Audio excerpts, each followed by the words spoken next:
You think if someone regrets losing your attention, they'll come back obvious, emotional, easy to read. But real regret rarely looks like confession. Most of the time, it looks like distance, pride, silence, and a performance of being fine. You think the pain is about losing them. It isn't.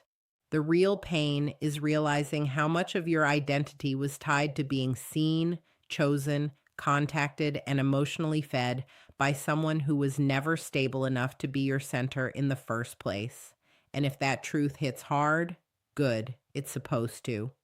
Because soft lies keep you stuck, but hard truth sets you free. And before we go deeper, subscribe to this channel, not because I need another number, but because you need reminders when your emotions get loud and your standards get weak. You need clarity when loneliness starts dressing itself up like love. You need truth when your mind tries to turn disrespect into a romantic mystery. So, subscribe if you're serious about building the kind of mindset that does not beg for crumbs and does not break every time attention disappears. Here's what this really means. When people lose your attention and feel the weight of that loss, regret doesn't always show up as pursuit. Sometimes it shows up as confusion, sometimes as fake indifference, sometimes as random check ins, strange timing, unnecessary appearances, subtle signals, indirect energy. Why? Because many people do not know how to process the loss of access without protecting their ego. They do not know how to say, I mishandled something valuable. So instead, they act normal, too normal. That's not peace. That's compensation. That's called emotional camouflage. And this is where most people get it wrong. They think the goal is to make someone regret losing them. Wrong goal, weak goal, dangerous goal.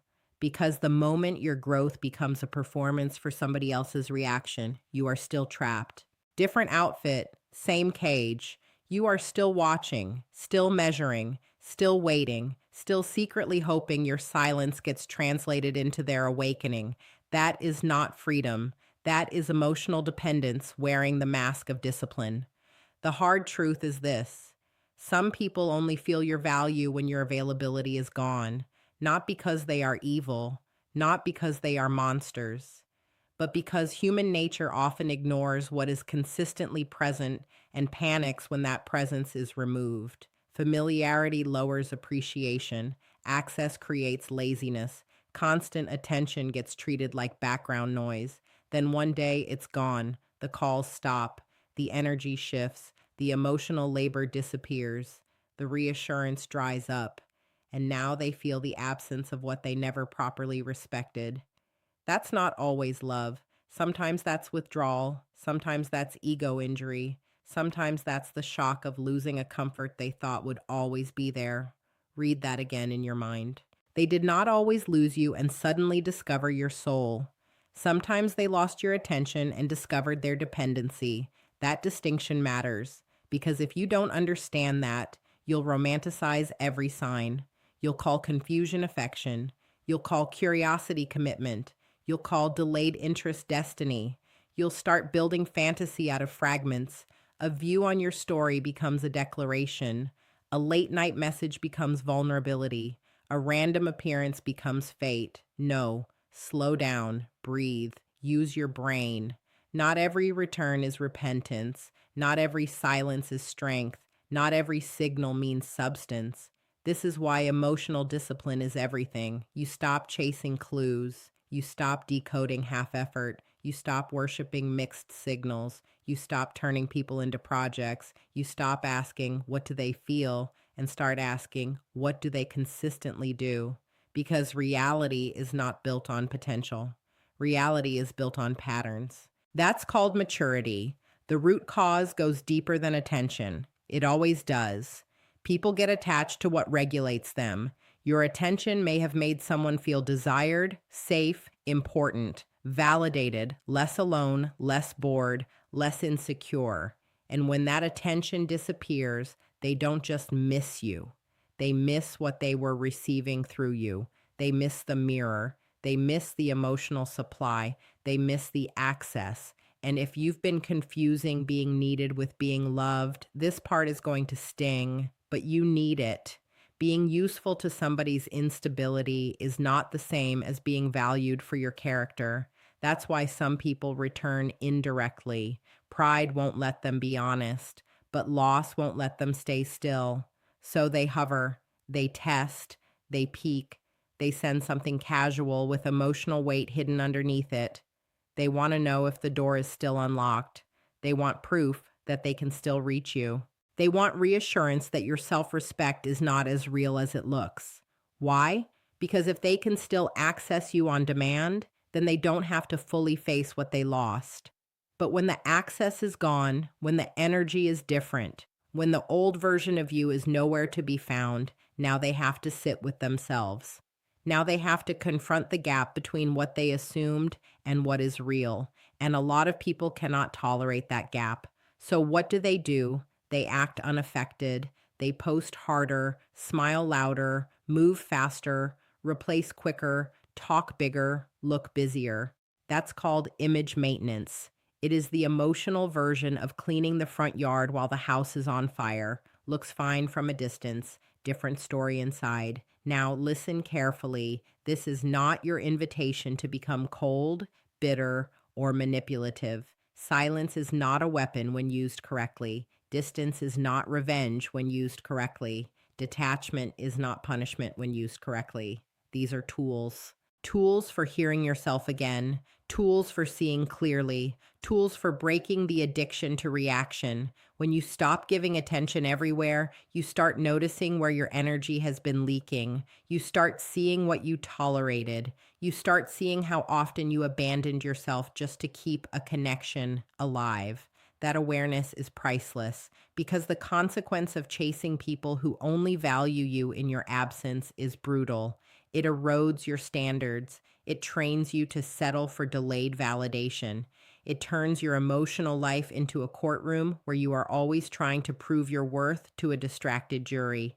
You over-explain. You overgive. You overanalyze.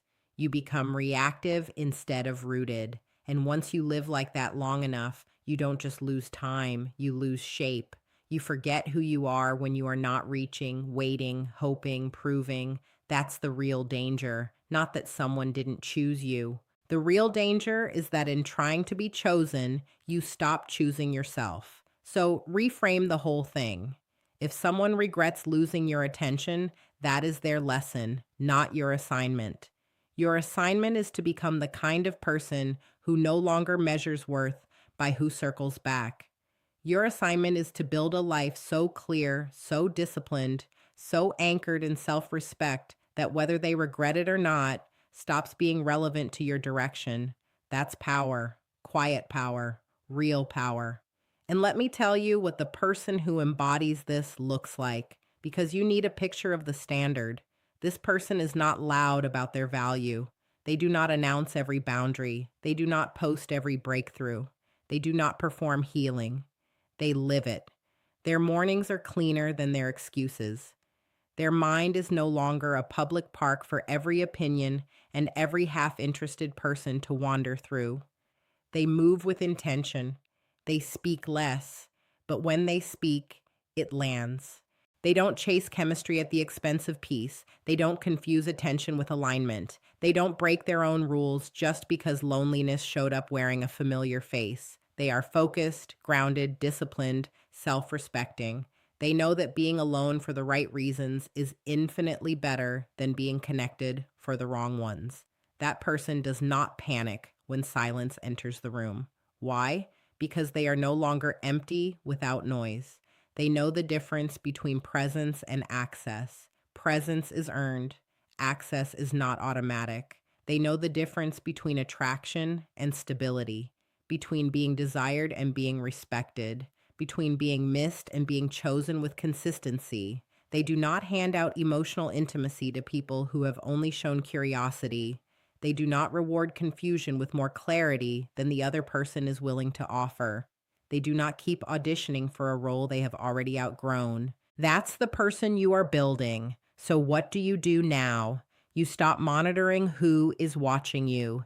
You stop checking whether your absence is being noticed. You stop crafting your growth like a message to somebody who failed to understand you. You stop feeding the fantasy that one perfect comeback, one glow up, one detached response, one final silence will finally make them understand your worth. Maybe it will, maybe it won't. Not your job. You start protecting your attention like the asset it is.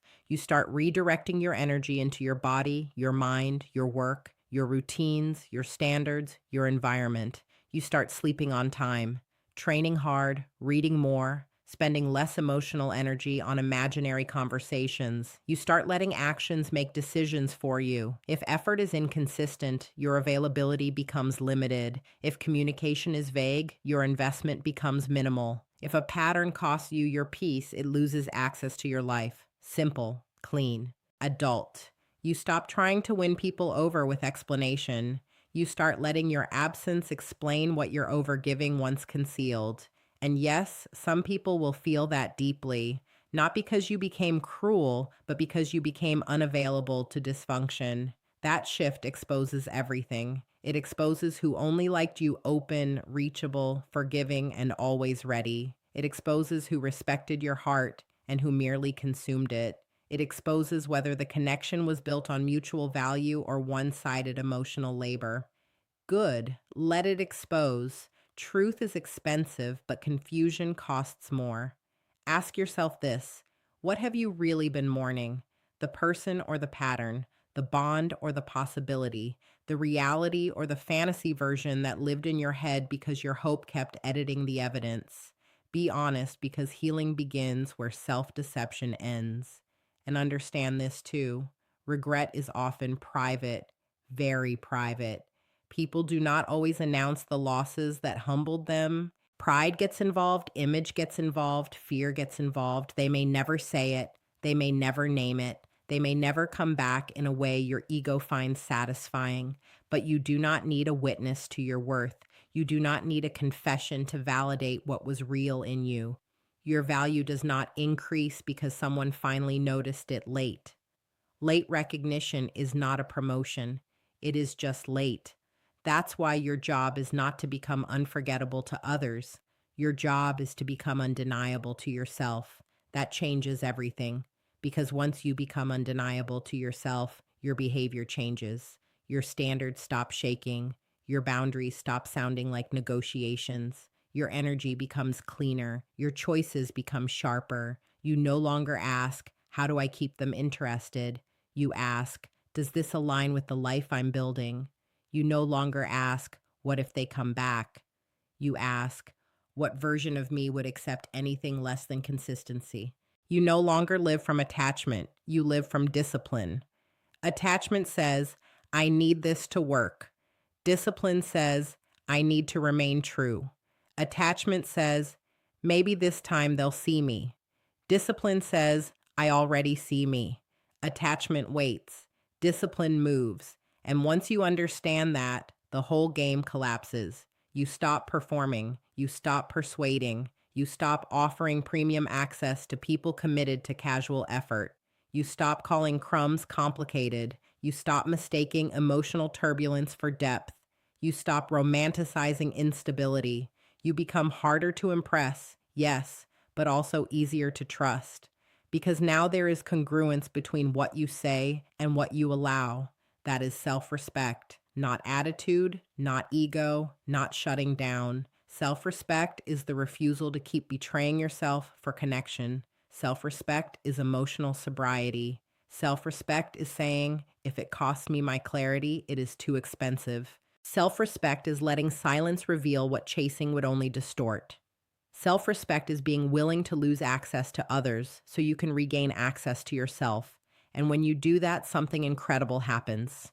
You stop needing regret from anyone else because your life is no longer organized around what left. You are too busy becoming, too busy strengthening, too busy refining, too busy building peace so solid that old patterns feel noisy the second they reappear. That is the shift. You are not here to be someone's lesson at the cost of your own life. You are not here to keep proving what should have been recognized through consistency. You are not here to beg people to meet standards they only respect after losing access. You are here to wake up. You are here to clean your mind. You are here to master your attention. You are here to become the standard you keep searching for outside yourself. So if they hide regret, let them hide it. If they feel the loss, let them feel it. If they never admit it, let reality keep its own records. You do not need to collect emotional receipts. You do not need closure wrapped in their language. You do not need a final speech from someone who only understood your value when your energy was no longer available on demand. What you need is this moment, this decision, this internal line in the sand. No more performing for delayed appreciation. No more volunteering for confusion. No more abandoning your center to maintain access. No more making your heart available to patterns that have already shown you their price. You return to yourself now, fully, calmly, without apology. Because in the end, the deepest revenge is not revenge at all. It is reconstruction. It is peace. It is standards. It is discipline. It is a life that no longer bends around the fear of being forgotten. Let people think what they want. Let them feel what they feel. Let them hide what they hide. Your work is bigger than their reaction. Your work is to become whole, and when you do, you'll understand something most people never learn. The real power was never in making someone regret losing your attention. The real power was in realizing your attention was sacred and you were giving it away too cheaply. Not anymore. Now you move differently. Now you see differently. Now you choose differently. Now your silence has integrity. Now your distance has purpose. Now your detachment is not emptiness, it is alignment. Now your standards are not walls, they are filters. Now your life is not a waiting room, it is a direction. So stand up in your own mind, tighten your standards, clean up your habits, protect your peace. Let your actions become your explanation. Let your discipline become your closure. Let your growth become so real that you no longer need to ask whether anyone misses what they mishandled. You are not the one who was left behind.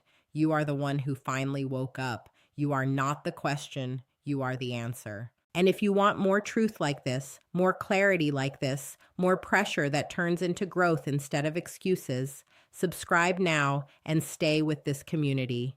This is where you come when you are done with fantasy, done with self betrayal, and ready to build a stronger mind, a cleaner heart, and a life rooted in self respect.